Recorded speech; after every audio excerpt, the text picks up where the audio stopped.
Commander, something you need? I'd like to know my crew. Mind if I ask you a few questions? I can see where this is going. You did a background check on me, didn't you? Well, I'll tell you the same thing I told the captain. You want me as your pilot. I'm not good. I'm not even great. I'm the best damn helmsman in the Alliance fleet. Top of my class in flight school, I earned that. All those commendations in my file, I earned every single one. Those weren't given to me as charity for my disease. What are you talking about? Are you sick? You mean you didn't know? Oh, crap. Okay, I've got Vrolik syndrome, brittle bone disease. The bones in my legs never develop properly. They're basically hollow, too much force and they'll shatter.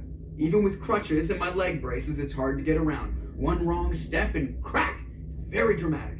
But I've learned to manage my condition, Commander. Put the Normandy in my hands and I'll make her dance for you. Just don't ask me to get up and dance unless, you like the sound of snapping shin bone. Why does everyone call you Joker? It's a lot shorter than saying Alliance Flight Lieutenant Jeff Moreau. Plus, I love to make little children laugh. You're dodging the question. Look, I didn't pick the name. One of the instructors in flight school used to bug me about never smiling. She started calling me Joker, and it stuck.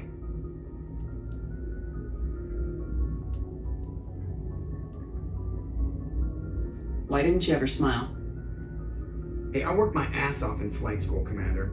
The world's not gonna hand you anything if you go around grinning like an idiot. By the end of the year, I was the best pilot in the academy, even better than the instructors, and everybody knew it. They'd all got their asses kicked by the sickly kid with the creaky little legs. One guess who was smiling at graduation? I need to know more about this Vrolik syndrome if I'm putting my ship in your hands. Yeah, of course you do.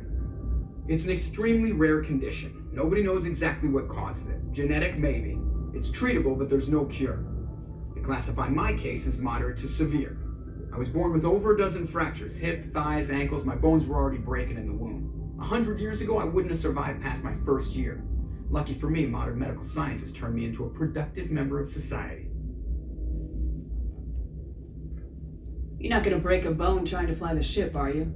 I don't fly with my feet, Commander, so I'm fine as long as I'm in this chair. I gotta be real careful when I get up to take a piss, though. I can do my job as well as anyone on the ship. Better, actually. So don't worry about it. I'm not trying to make you uncomfortable. Let's talk about something else. Whatever you want, Commander. How's the Normandy performing? Is she everything they said she'd be? She's the best ship in the fleet. If you've got a pilot who knows how to handle her. Balance isn't what you'd expect. Takes a while to get used to that oversized drive core we got stuffed in the back, and her power can sneak up on you if you're not careful. The Normandy's probably too much ship for your average Alliance pilot, Commander. Lucky for you, I'm anything but average. I have to go. Alright, see ya.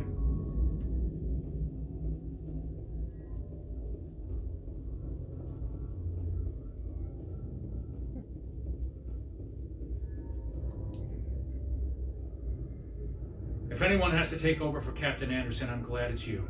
I'm not sure about having non-humans on our ship, though. I'm in charge here, Presley. I decide if we have non-humans on this vessel. Yes, ma'am. Understood, ma'am. How did you end up assigned to the Normandy? I signed up with the Alliance as a navigator right out of school, following in my grandfather's footsteps, I guess. My first posting was on the Agincourt. We were at Elysium during the Skillian Blitz. A massive fleet of alien raiders hit the colony, trying to wipe it out.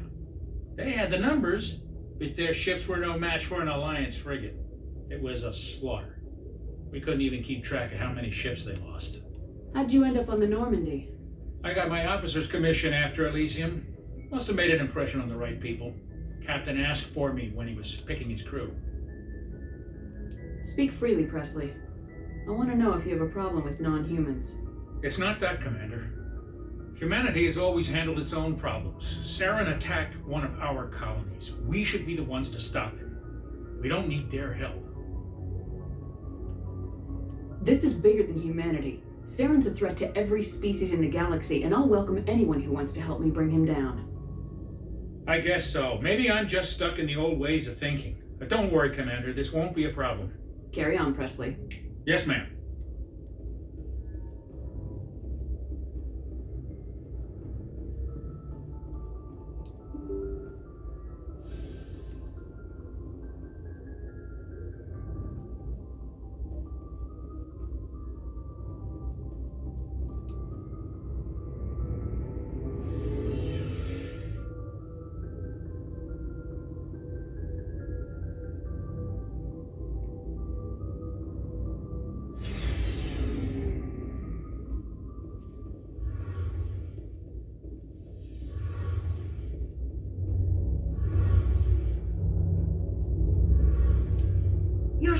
Amazing, Shepard. I've never seen a drive core like this before. I can't believe you were able to fit it into a ship this small.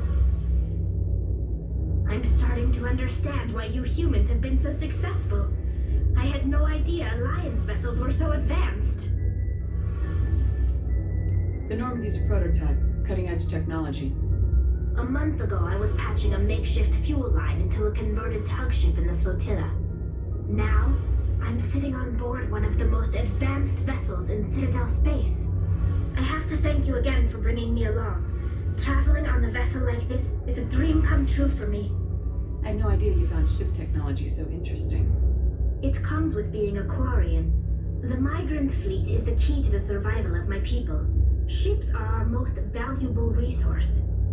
But we don't have anything like this. We make do with cast-offs and second-hand equipment.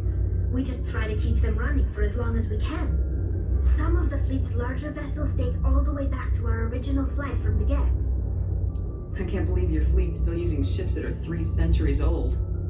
They're constantly being repaired, modified, and refitted. They aren't pretty, but they work. Mostly. We've tried to make ourselves as independent as possible on the flotilla, grow our own food, mine, and process our own fuel. But some things we just can't make on our own. A patch to maintain the hull integrity requires raw materials we just don't have. That's why our pilgrimages are so important. I want to know more about the pilgrimage.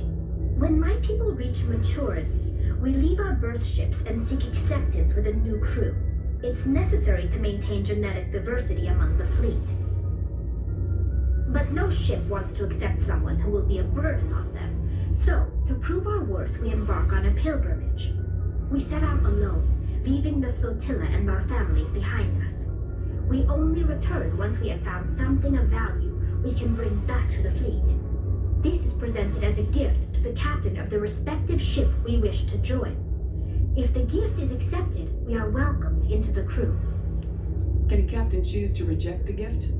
That doesn't happen often. Most captains are eager to increase the size of their crew. It increases their own standing in our society.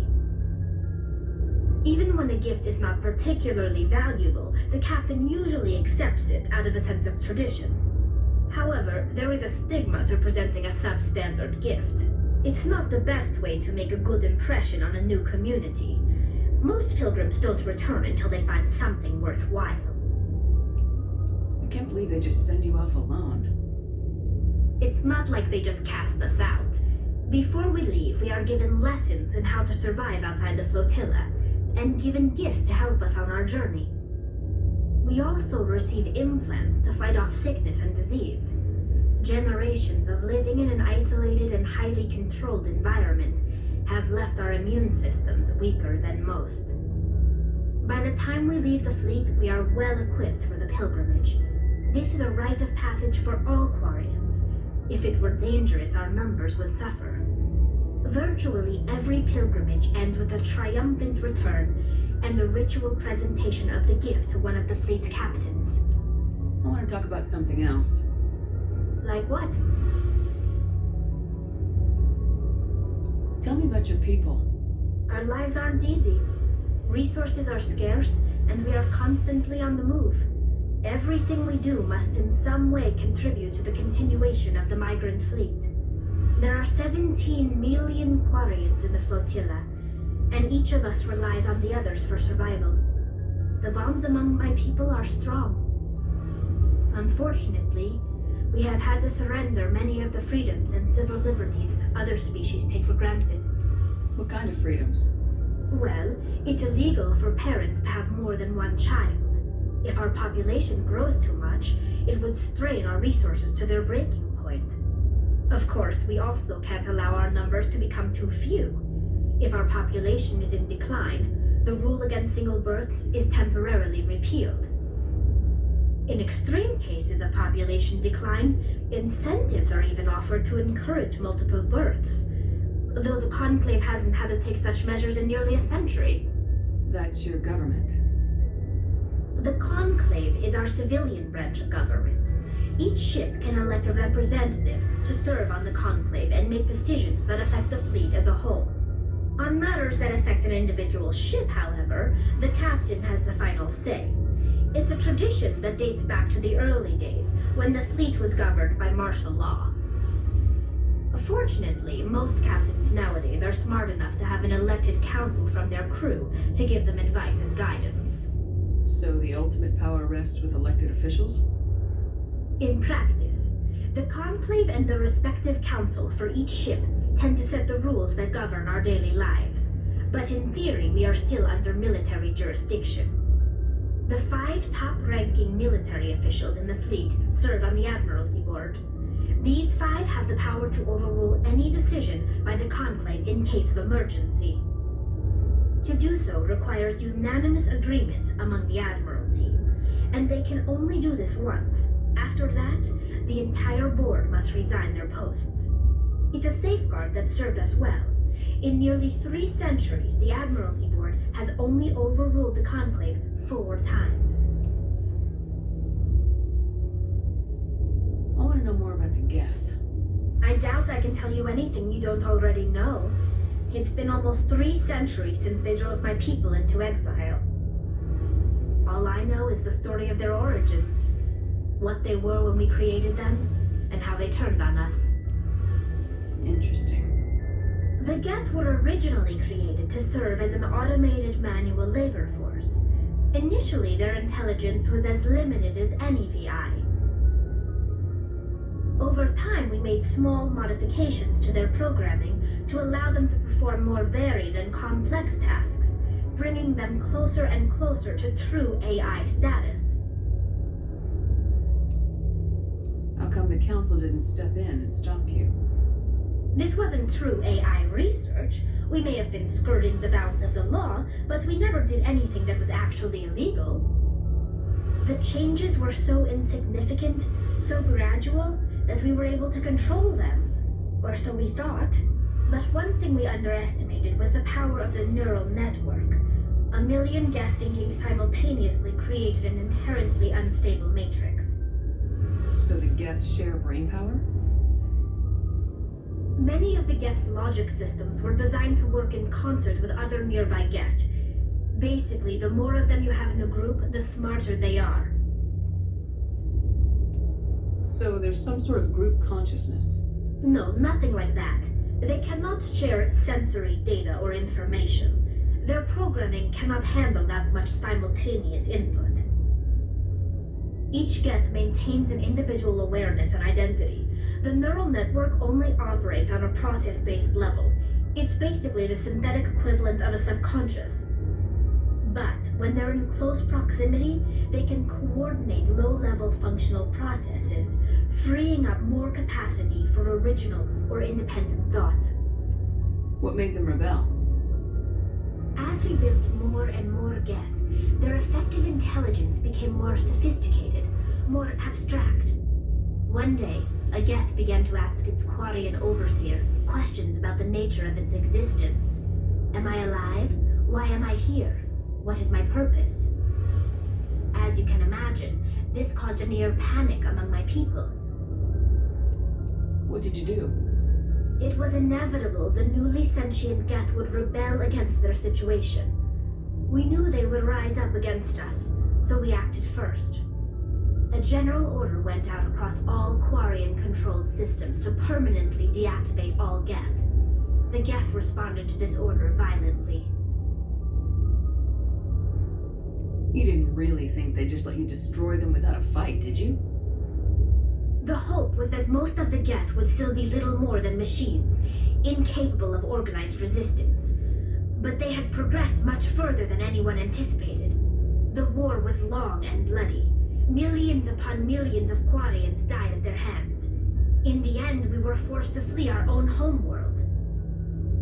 We feared the Geth would pursue us, but they never came beyond the veil. Now we drift through space, exile, searching for a way to reclaim what was once ours.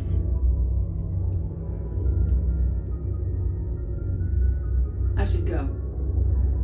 See you later.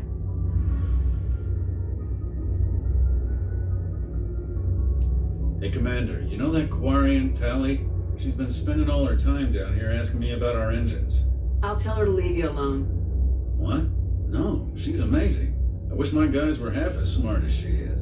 Give her a month on board and she'll know more about our engines than I do. She's got a real knack for technology, that one. I can see why you wanted her to come along. I figured she'd be a real asset to the team. You've got an eye for talent, Commander, but I'm guessing that's not why you came down here. I want to know more about the Normandy. She's the best ship I've ever served on, probably the fastest vessel ever designed. And she's the only one using the new Tantalus drive core. What's so special about the Tantalus drive core? Proportionally, it's about twice the size of any other vessel. Not only are we faster, but we can run at FTL speeds longer before we have to discharge the core. Carry on, Adams. Aye, aye, Commander.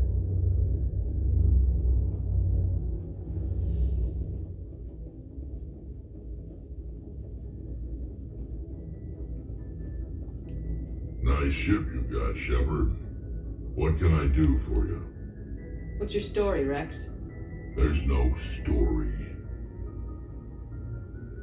Go ask the Quarian if you want stories. You Krogans live for centuries. Don't tell me you haven't had a few interesting adventures. Well, there was this one time the Turians almost wiped out our entire race. That was fun. Yeah, they tried the same with us, but we fought them off. It's not the same. Seems similar enough to me.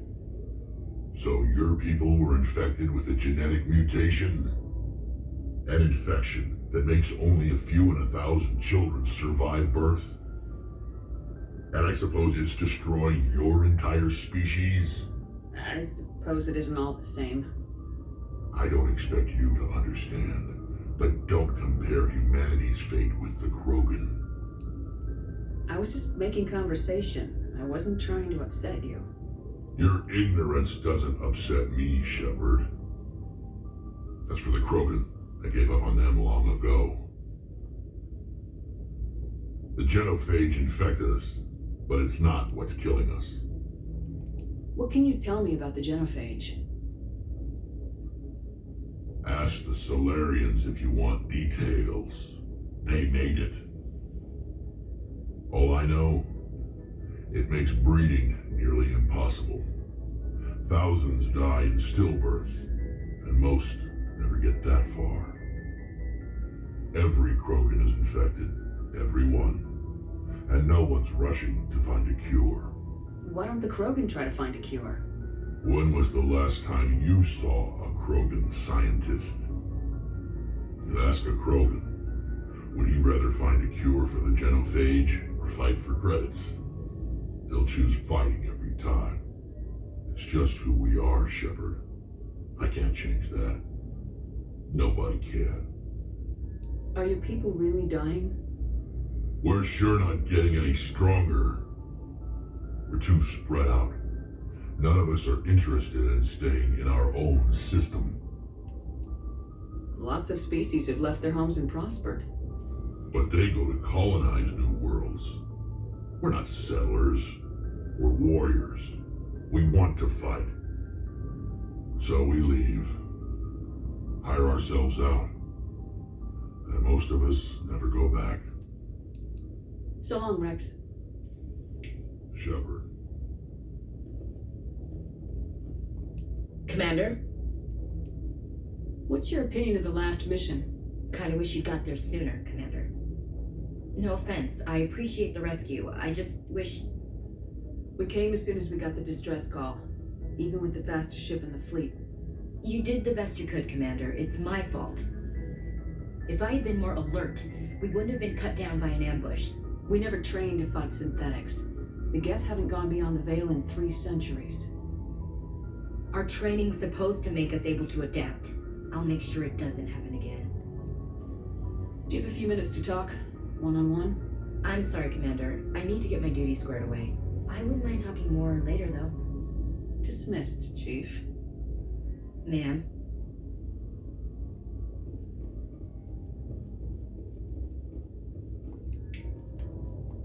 Thanks for bringing me on board, Commander. I knew working with the Spectre would be better than life at CSEC. Have you worked with the Spectre before? Well, no, but I know what they're like. Spectres make their own rules. You're free to handle things your way. At C-Sec, you're buried by rules. The damn bureaucrats are always on your back. Being a Spectre does have its advantages. Exactly my point.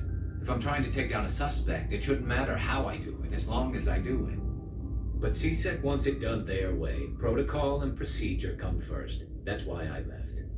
So you just quit because you didn't like the way they do things? There's more to it than that. It didn't start out bad, but as I rose in ranks, I got saddled with more and more red tape. C-Sec's handling of Saren was typical. I just couldn't take it anymore. I hate leaving. It's not the end of the world. You'll have tougher decisions soon enough. Yeah, I suppose you're right. Either way, I plan to make the most of this. And without C-Sec headquarters looking over my shoulder, well, maybe I can get the job done my way for a change. As long as you do your job well, you're free to go about your business as you see fit. Thank you, Commander.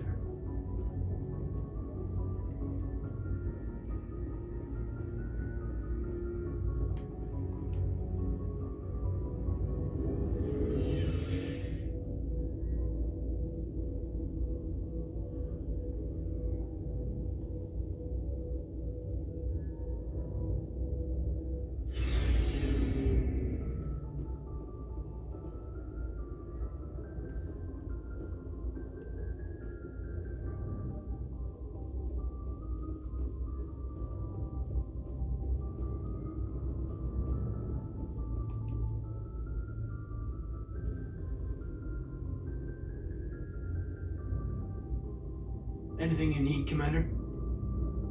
Just trying to get a sense of where the crew's at. Thoughts? I've wasted enough of your time for now, Commander. We'll have time for personal debriefings later. What's your opinion on the last mission? I don't see how we could have done things any better. At least not without getting to Eden Prime sooner. And we were on the scene faster than any other Alliance ship could have been. We'll talk another time, Lieutenant. Commander?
some strange readings.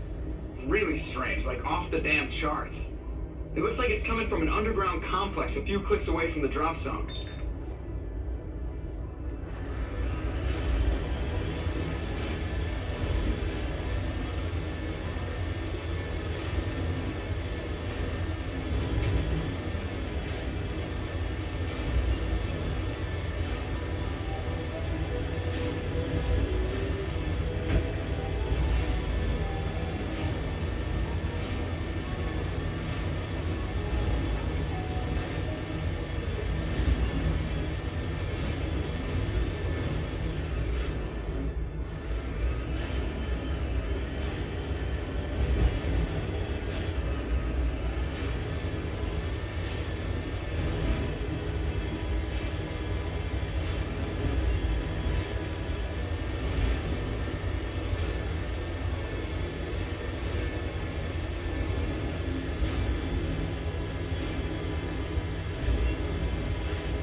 Only a fool punches a bat that wouldn't mount.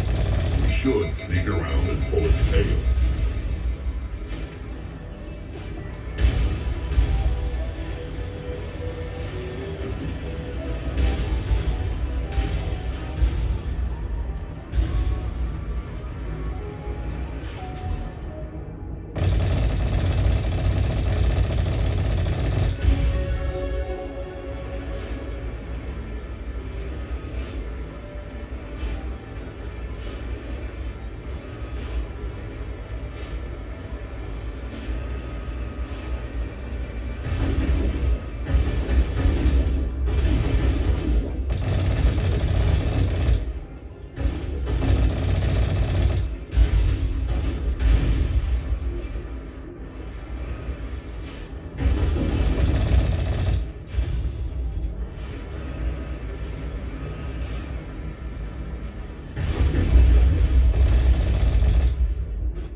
Aside from the Citadel, I mean.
Did a Prothean ruin before.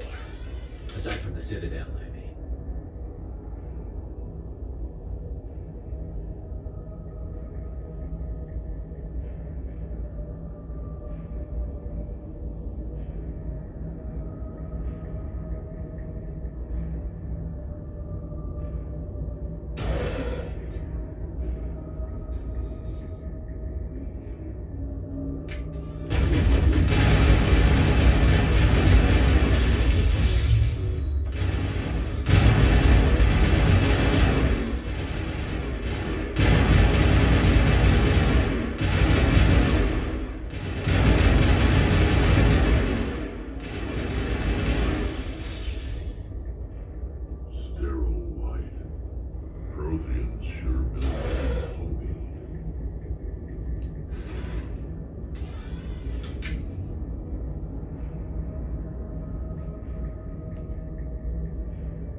Liara to Sony, I presume? Thank the goddess. I did not think anyone would come looking for me. Listen, this thing I'm in is a Prothean security device. I cannot move, so I need you to get me out of it, alright? There's some kind of repulsion field in the way. It's a Prothean barrier curtain. I knew it would keep me safe from the Geth. When I turned it on, I must have hit something I wasn't supposed to. I was trapped in here. You must get me out, please! Any suggestions on how we can help? There is a control in here that should deactivate this thing. You'll have to find some way past the barrier curtain. That's the tricky part. The defenses cannot be shut off from the outside. I don't know how you'll get in here. Be careful. There is a Krogan with the Geth. They have been trying different ways to get past the barrier.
How did you get in here? I didn't think there was any way past the barrier. We blasted through with the mining laser. Of course. Yes, that makes sense. Please, get me out of here before more Geth arrive. That button over there should shut down this containment field. Not so fast, Shepard. You sure she's on our side? Her mother's working with Saren. I am not my mother. I don't know why Benezia joined Saren. I don't want anything to do with that Turian bastard. If she was with Saren, the Geth wouldn't be trying to kill her.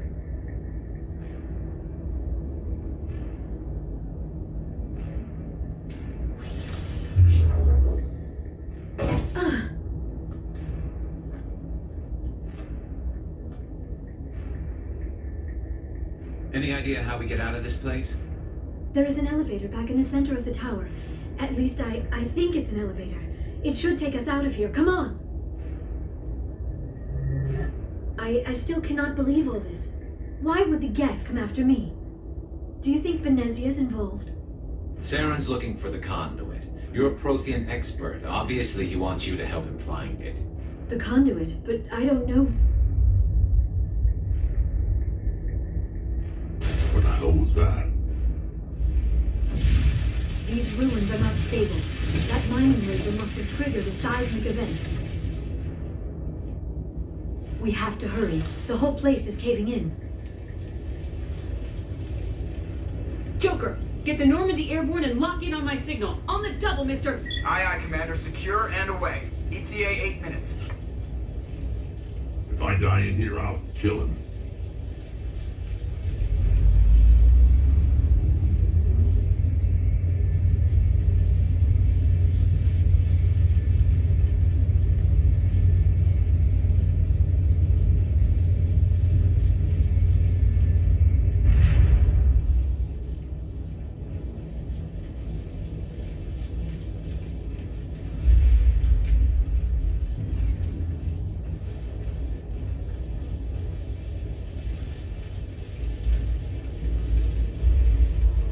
Surrender.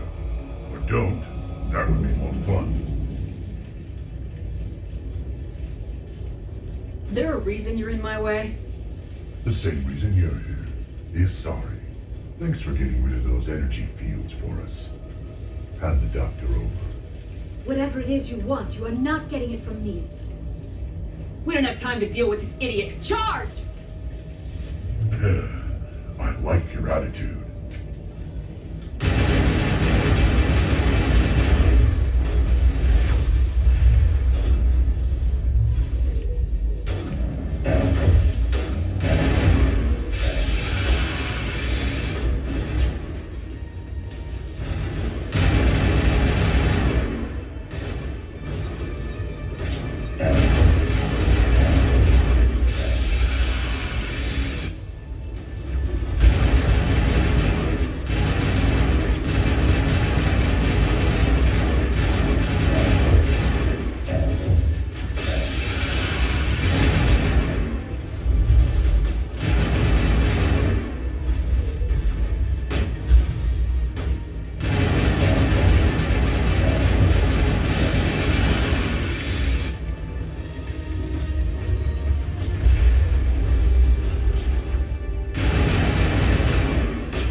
Kill them. Spare the Asari if you can.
Too close, Commander. 10 more seconds we would have been swimming in molten sulfur.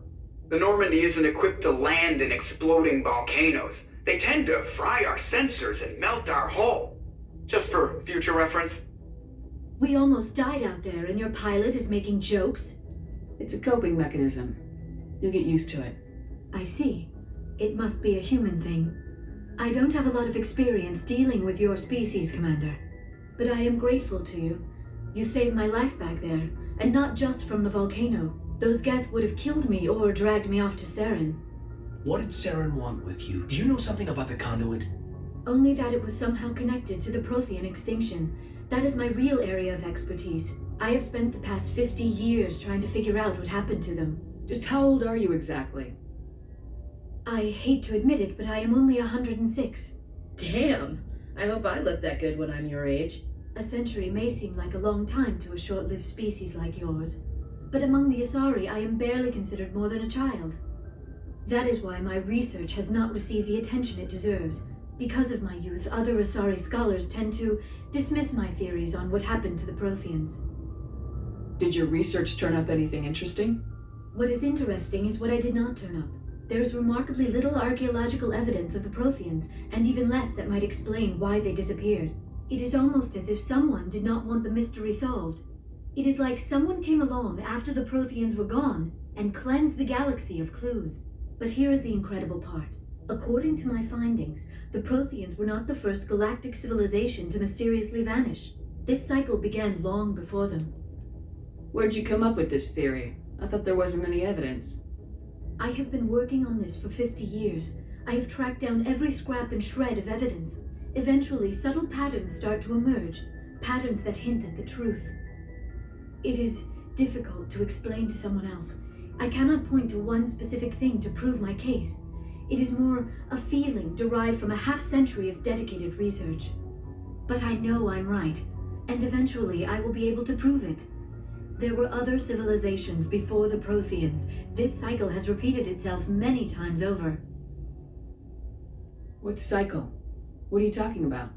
The galaxy is built on a cycle of extinction. Each time a great civilization rises up, it is suddenly and violently cast down. Only ruins survive.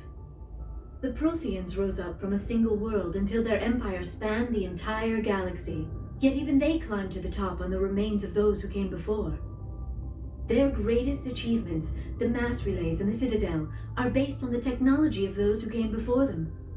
And then, like all the other forgotten civilizations throughout galactic history, the Protheans disappeared. I have dedicated my life to figuring out why. They were wiped out by a race of sentient machines, the Reapers. The Reapers? But I have never heard of. How do you know this? What evidence do you have? There was a damaged Prothean beacon on Eden Prime. It burned a vision into my brain. I'm still trying to sort out what it all means.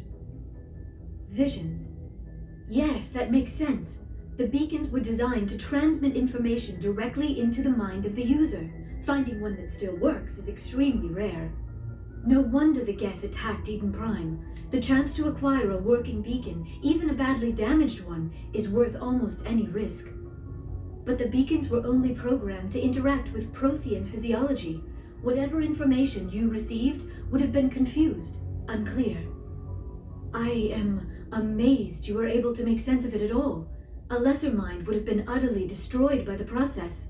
You must be remarkably strong-willed, Commander. This isn't helping us find Saren, or the conduit. Of course, you're right. I am sorry, my scientific curiosity got the better of me. Unfortunately, I do not have any information that could help you find the conduit, or Saren.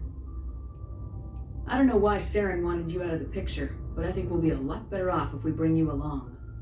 Thank you, Commander. Saren might come after me again. I cannot think of anywhere safer than here on your ship. And my knowledge of the Protheans might be useful later on. And her biotics will come in handy when the fighting starts. Good to have you on the team, Liara. Thank you, Commander. I am very grateful. Oh, I am afraid I am feeling a bit lightheaded.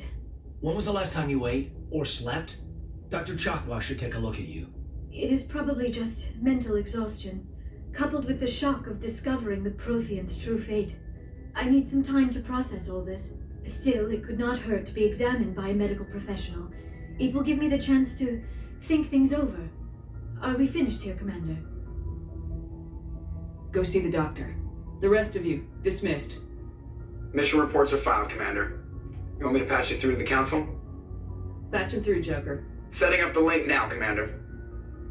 We've received your report, Commander. I understand Dr. Tassoni is on the Normandy. I assume you're taking the necessary security precautions. Don't tell me how to do my job. You are free to act as you see fit, Commander. Our role is to offer guidance and advice. It's up to you if you're smart enough to listen. Liara's on our side. The Geth were trying to kill her. Benezia would never allow Theron to kill her daughter. Maybe she doesn't know. Or maybe we don't know her. We never expected she could become a traitor. At least the mission was a success. Apart from the utter destruction of a major Prothean ruin. Was that really necessary, Shepard? I don't need this. Communications cut, Commander.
I prefer gold to silver, for my medal. I figured you'd recommend me for one since I pulled your boots out of the fire. If we present you with a medal, you'll end up sitting on stage listening to politicians make speeches for a couple of hours. That's a good point. They'd probably make me shave, too. I spent the last 7 weeks working on this baby. No medal's worth that. So, Commander, why don't you tell me why you're really here? I like to know my crew. Mind if I ask you a few questions? I can see where this is. You want top of my class in flight school? Put the Normandy in my hand. All right, see ya.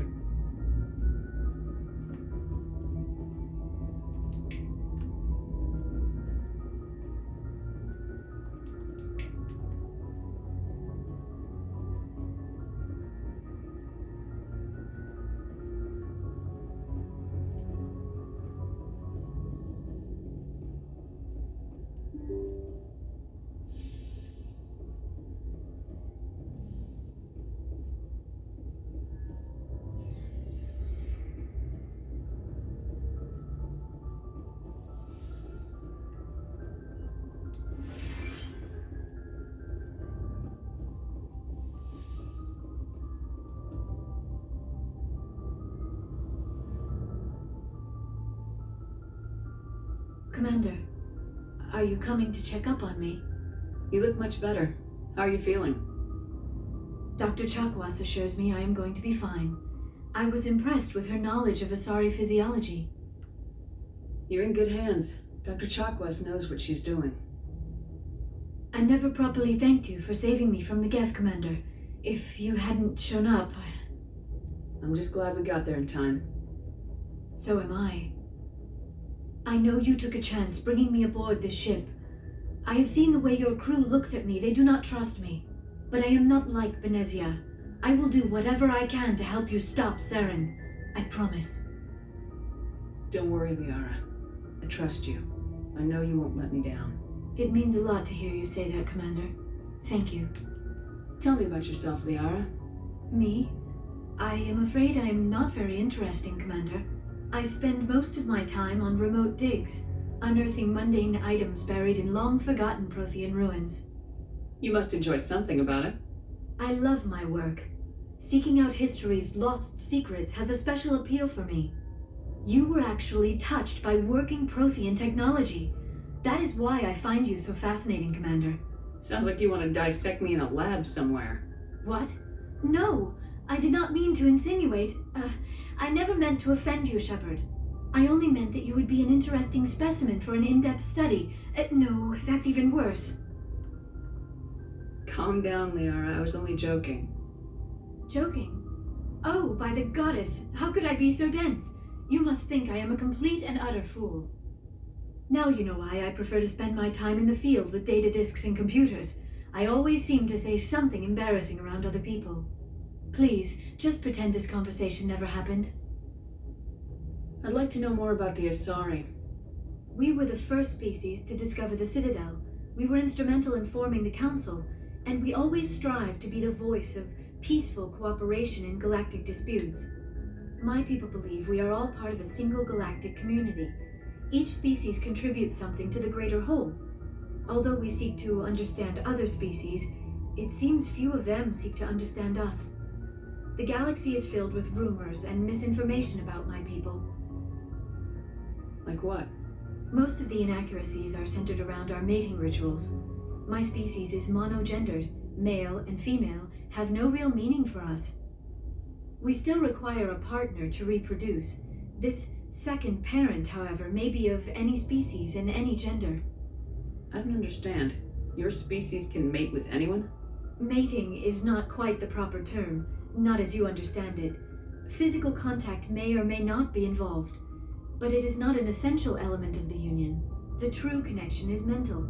Our physiology allows us to meld with other beings. We can touch the very depths of their minds. We explore the genetic memory of their species. We share the most basic elements of their individual and racial identities. We then pass these traits on to our daughters. It is how we learn to grow as a species and how we develop a greater understanding of other races. What happens to your partner after the union? Every relationship is different. Some unions are a single encounter with both parents parting ways afterwards. Others can be more long-term. Sometimes an Asari and her partner will stay together for many decades. Do you know who Matriarch Benezia chose as her partner? She rarely spoke of her partner. Though I know my father, if you want to use that term, was another Asari. Benezia never told you her partner's name? Union with our own kind is no longer common, not for the purposes of reproduction. Most Asari believe it weakens our species. Asari daughters inherit racial traits from the father species. If both parents are Asari, then nothing has been gained, or so conventional wisdom would hold. I am what is sometimes called a pureblood, though no Asari would ever be cruel enough to say the word to my face. It is a great insult among my people. It is possible Benezia's partner was embarrassed by their union. She may have been too ashamed to publicly acknowledge me as her offspring. How could anyone abandon their own child? I cannot answer that. This is all speculation on my part. It is possible she wanted to be part of my life, but something happened to her before she had the chance. Benezia never spoke of her partner. Whatever happened, it caused her too much pain to dwell on it. She raised me by herself, though that is not uncommon. Many Asari raise their children alone, particularly if the father species is short-lived. Often the partner will pass on long before the child reaches maturity. You Asari live for 1,000 years. What happens when your partner dies? Few sapient species live as long as my kind. We have learned to take a philosophical approach to our unions. We do not focus on the inevitable loss of our partners. Instead, we enjoy the time we spend with them. And even after they're gone, a part of them lives on in us. The union is a connection that transcends both time and space. Do you know why Benezia joined up with Saren? I don't understand it. She was always outspoken about the need for the Asari to become more involved in shaping galactic events. Maybe she thought allying herself with Saren would somehow be for the greater good in the long run. At least I hope so. This hurts you, doesn't it? None of this makes any sense to me. I have not spoken to Benezia in many years, but I know her, and this was not like her. Something changed. I should go. Goodbye, Shepard.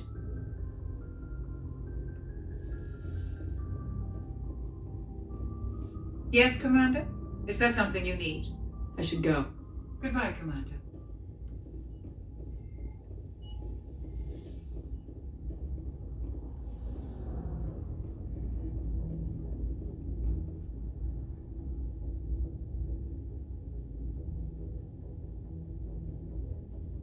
Commander, do you have a minute? I always make time for my officers. Off the record, I think there's something wrong here. This Saren is looking for records on some kind of galactic extinction, but we can't get backup from the Council? Sorry, Commander. There's writing on the wall here, but someone isn't reading it. The Council doesn't want to believe anything's wrong. I'd call it human nature, but... I hear you. It just seems like a group that's been around as long as the Council should see this coming. It's funny, we finally get out here, and the final frontier was already settled, and the residents don't even seem impressed by the view. Or the dangers. Well, well. You're a romantic. Did you sign on for the dream, Malenko? Secure a man's future in space? Yeah, I read a lot of those books when I was a kid, where the hero goes to space to prove himself worthy of a woman he loves, or, for justice. Maybe I was a romantic in the beginning, but I thought about it after brain camp. Biotic acclimation and temperance training. I'm not looking for the dream. I just want to do some good. See what's out here. Sorry if I got too informal. Protocol wasn't a big focus back in Bot. Tell me about it. Biotic acclimation and temperance didn't last past the airlock. To the kids they hauled in, it was brain camp. Sorry, hauled in is unkind. We were encouraged to commit to an evaluation of our abilities so an understanding of biotics could be compiled. There are worse results of accidental exposure to element 0 in the womb. Beats the brain tumors some kids grew up with. Seems like you beat the odds. How many didn't make it? Out of 100, maybe 60 have no effect. 30 suffer adverse effects, little things like brain cancer. The other 10 show enough ability to augment with implants. Not always permanent, though. Not like the cancer. Next thing you know, you're out on Jump Zero. And how's a kid supposed to deal with that? A station at the edge of human space. There were other kids in the same boat, right? At least you weren't alone out there. That's true. We did have a little circle that'd get together every night before lights out. We didn't have much to do, though. It was a research platform then, and Canadics kept Jump Zero off the extranet to prevent leaks. You were all teenagers. I'm sure you found other ways to occupy the time. I'm not the sort who does that kind of thing, Commander. Not lightly, anyway. There was a girl I spent a lot of time with, but we kept our clothes on. Rana. She was from Turkey. Her family was very rich. But she was smart and charming as hell. Beautiful, but not stuck up about it. Like you, I guess. Ma'am. Sounds like she was special to you. She was. Maybe she felt the same. But things never fell together. Training, Jump Zero's a long way from home. What was it like? The grand gateway to humanity looks a lot better in the vids. Anyway, this was supposed to be a casual debrief, not a bull session about stuff that happened years ago. I wanted to get to know you a little better, that's all. Thanks for the talk, Caden. Well, you're welcome, man. You, make a habit of getting this personal with everyone? No, I don't. We'll talk again later. I'll need some time to process that, Commander. But, yeah, I'd like that.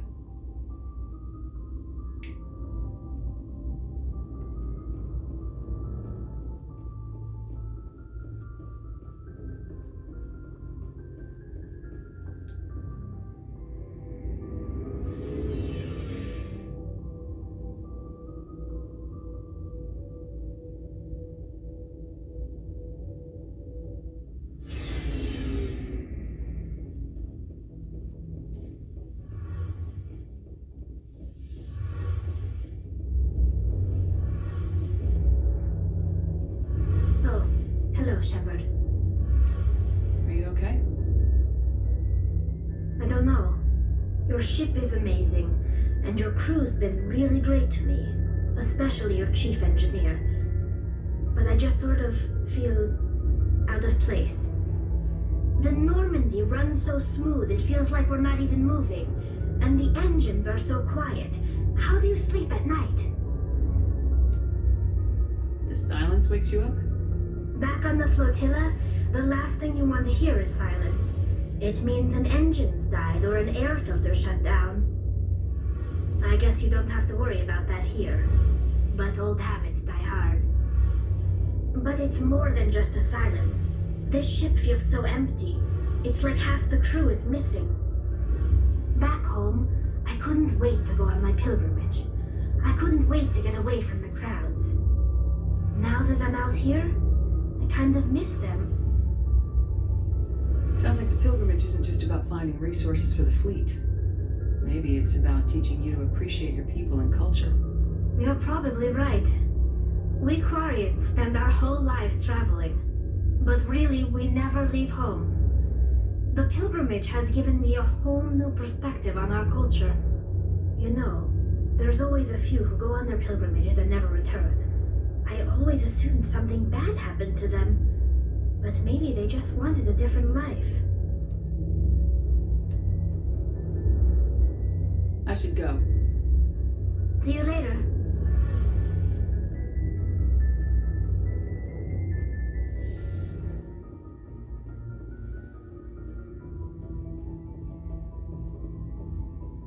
So, we've got Saren on the run.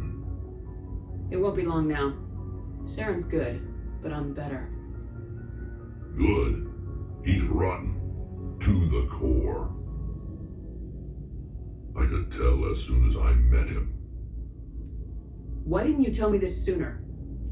I would've if I thought it was important. I'll decide what's important. Now tell me how you know Saren. This was a while ago. A bunch of mercs were bragging about a job out near the edges of the Terminus systems. They said it paid well and the boss was never around to ride them. They said he was looking for more men, too. So I checked it out. I didn't know Saren was openly recruiting mercs. It wasn't that open, and he only showed his face once. We'd been raiding ships in the area for months when we took out this massive cargo freighter. Our biggest haul yet. I was on board checking bodies for valuables, looking for some extra credits. That's when I saw him. What did Saren want with the ship? I don't know what he wanted. He was just moving through the ship, watching. A couple of the mercs called him by name, but he never spoke to them. Never spoke to anyone. I had a really bad feeling about him, so I got the hell out. Didn't even wait to get paid.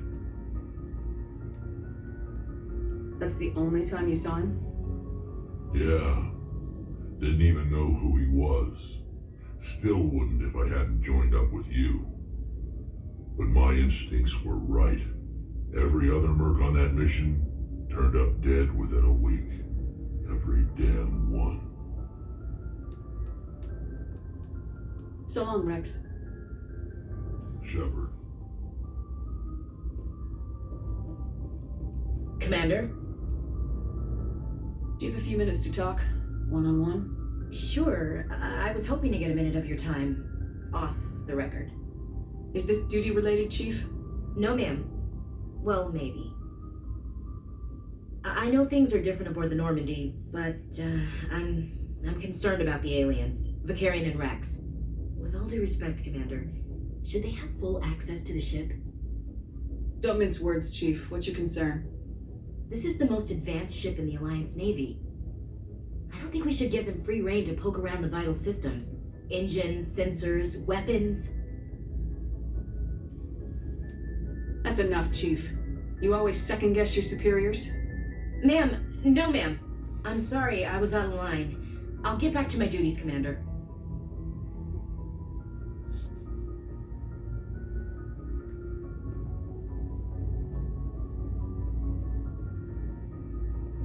Commander, how are you? Why did you want to be a C-Sec officer in the first place? That's a good question. There were several reasons, I guess. Like what? Probably the same as most officers. I wanted to fight injustice, wanted to help people. I guess my father had something to do with it too. He was C-Sec, one of the best. I grew up hearing about his accomplishments or seeing his picture on the vids after a big arrest. He's taking my resignation pretty hard. He's not impressed that you're going after Saren? My father's a C-Sec man to the bone. Do things right or don't do them at all, he says. He thinks I'm being too rash, too impatient. He's worried I'll become just like Saren. He actually talked me out of becoming a Spectre when I was younger, for the same reasons. You were asked to be a Spectre. Well, I was targeted as a possible Spectre candidate, me and about 1,000 other Turian military recruits. I could have received special training, but my father didn't like it. He despises the Spectres. He hates the idea of someone having unlimited power with no accountability. He wouldn't like you, Commander. No offense. Spoken like a true C-Sec officer. Yeah, it's a speech I've heard one too many times. But Saren's not going to play by our rules, C-Sec's rules. If you want to nail Saren, you need to send someone who isn't restricted by policies and procedures. You're a quick learner, Garrus. We'll beat him at his own game. It's the only way to stop someone like him. I'm right behind you, Commander.